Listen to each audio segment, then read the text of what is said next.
Sevgili dostlar, sayfamıza abone olmayı, videolarımızı beğenmeyi, videolarımızın altına yorum bırakmayı unutmayınız.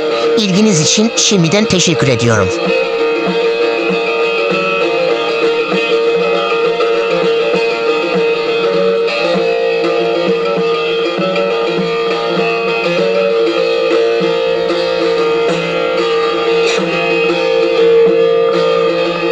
Önceden beni bilseydim, yüceldikçe yücelirdim.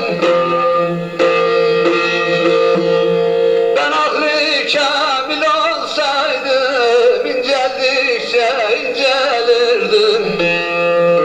Ah, ben aklı kamil olsaydım, inceldikçe incelirdim.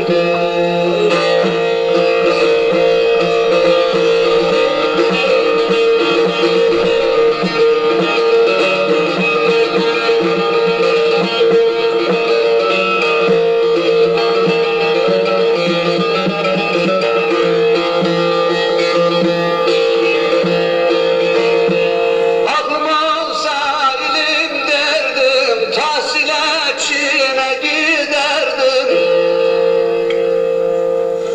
Cahilden nefret ederdim, ben kalemden güç alırdım.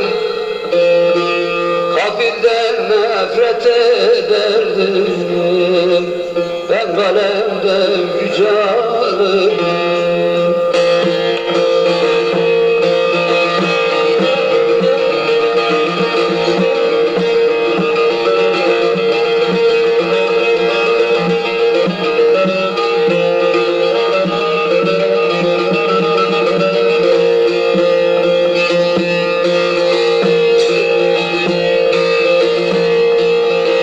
İmanlı bir hekim gelse, şu derde bir çare bulsa,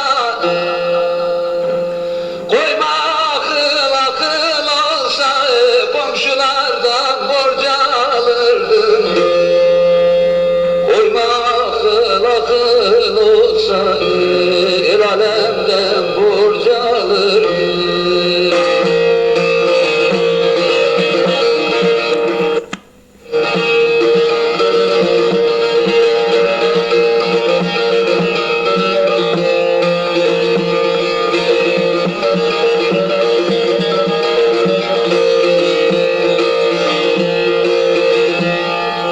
Aklım olsaydı solmazdım, solup gafilden olmazdım. Cahilden altın almazdım, kamillerden tunca alırdım.